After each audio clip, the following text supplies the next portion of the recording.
For the last type of rock, we have igneous rock or magmatic rock. It is one of the three main rock types. Igneous rock is formed through the cooling and solidification of magma or lava. So this is the different kinds of igneous rock. The first one is granite. It is a hard igneous rock made up of clearly visible crystal of various minerals. Granite looks good when it is polished, and because it is also a very hard rock, it is often used for the facade or front of the building for expensive kitchen, worktop, and gravestone. The second one is basalt. Basalt is a dark-colored, fine-grained rock. Basalt is one of the main rocks to form the oceanic crust.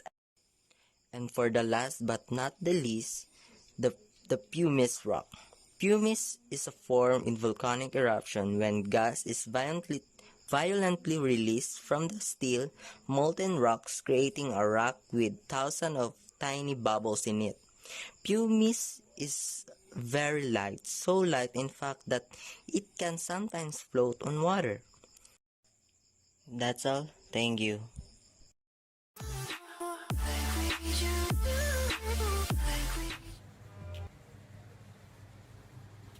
Sedimentary rocks. What is sedimentary rocks?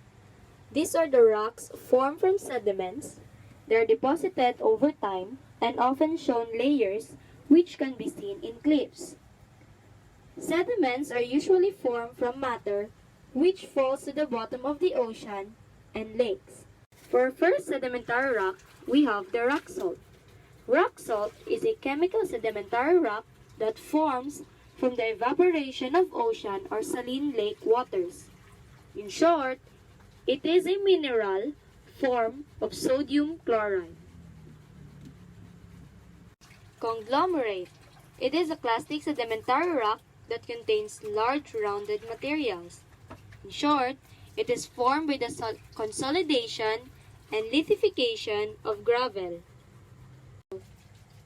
Next up, we have breccia. It is a sedimentary rock that is composed of large angular fragments, and the spaces between the large fragments can be filled with matrix or small particles. It is a rock that consists of angular fragments cemented together.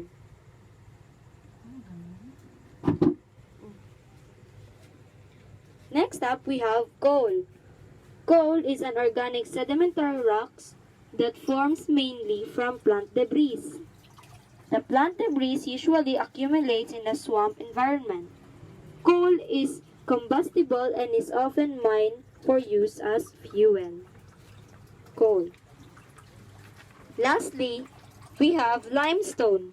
Limestone is often composed of the skeletal fragments of marine organisms, such as shell, corals, algal, and fecal debris.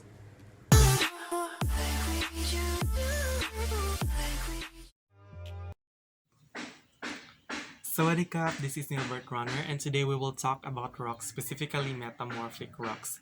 But first, what are rocks? Rocks are solid mass of aggregate minerals, meaning the building blocks of these rocks are minerals. And we all know that there are three types of rocks. First is the igneous rock, like this one. So this one is the common basaltic boulder or basaltic rocks that can be found throughout the Philippines, since Philippines is one of the countries that belongs to the Pacific Ring of Fire, which consists of many volcanoes, and igneous rocks commonly be found near volcanic islands because it comes from the cooling lava or the magma that is being cooled after the geologic event such as the eruption of volcano, shifting of tectonic plates, and formation of rift valleys. And second is this one, the most common sedimentary rock that could be found throughout the Philippines. So this is limestone. So limestone is consists of many marine creatures such as these shells, coral reefs, that is responsible for our white beaches across the country. And third is the metamorphic rocks. So these are metamorphic rocks. This one is not. This is non-foliated metamorphic rocks, and this is foliated metamorphic rocks. So see here, and another type of non-foliated. This is marble. So metamorphic rocks are rocks that exist or came from the other rocks, either sedimentary or igneous rocks.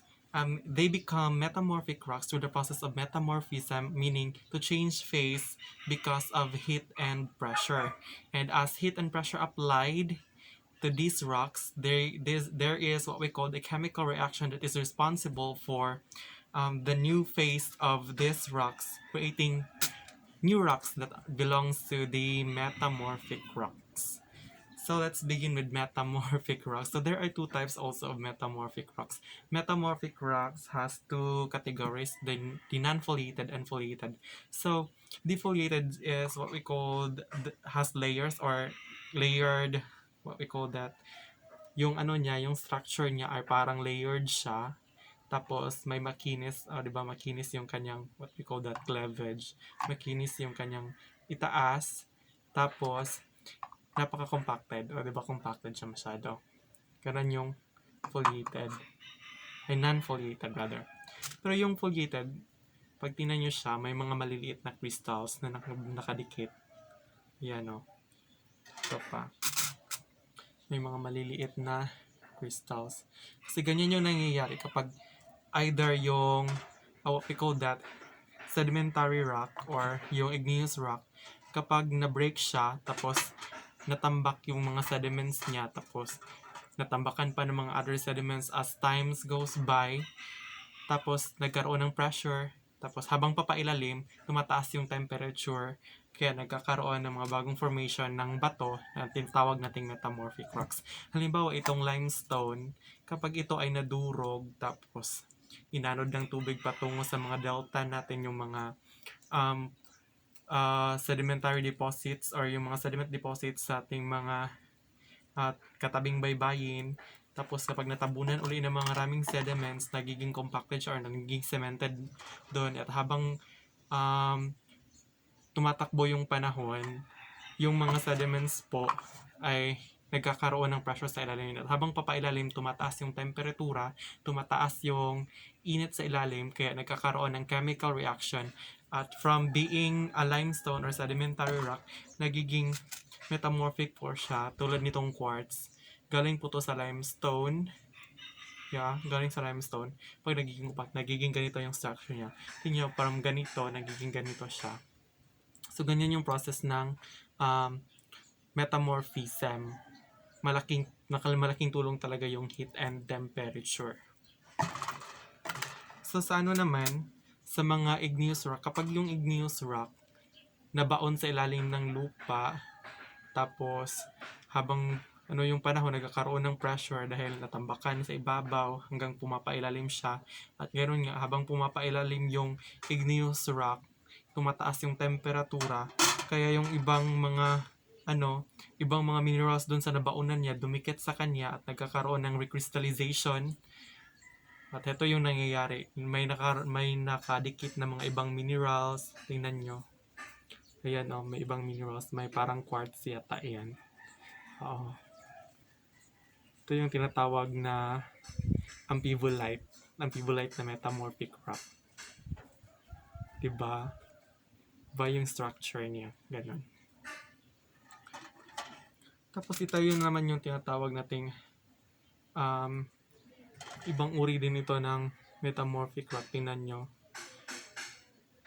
parang pinaghalong sedimentary rock tapos igneous rock, tapos naging ganito. So ayan yan yung metamorphic rocks ng examples natin. Ito yung display ko ng mga bato. So these are igneous rocks. Ito common makikita ito sa Philippines. Ito yung mga basaltic boulders or mga volcanic rocks.